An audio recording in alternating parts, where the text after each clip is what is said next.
কে আপনার? কে আমি? তুমি এই জায়গায়?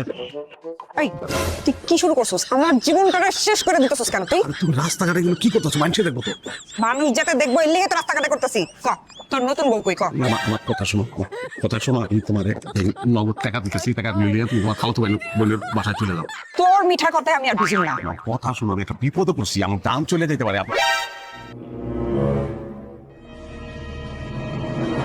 আপা, আপা আমার মাফ করে দেন আপা।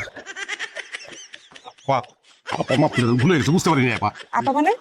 আপা মানে আমি যা বলতেছি সেটা শোনো। কিছু লোক আছে আমার বিপদের মধ্যে ফেলাইছে। আপা ভুলে গেছে, আমি তো বললাম আমি অন্যায় করছি, আমি ভুলে গেছি।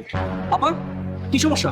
না ভাই, সমস্যা কিছু না। মানে আমি হাঁটতেছিলাম, সে হাঁটতেছিল, ধাক্কা লাগছে আমার শরীরের সঙ্গে, পড়ে গেছে, কোমরে মনে হয় ব্যথা পাইছে, সেই জন্য মাপ চাইতেছিলাম। মাইন্ড করছে ভাই, চলেন। আচ্ছা মাফ করে দিচ্ছে ওরা। দেখে চলতে পারেন না? যা।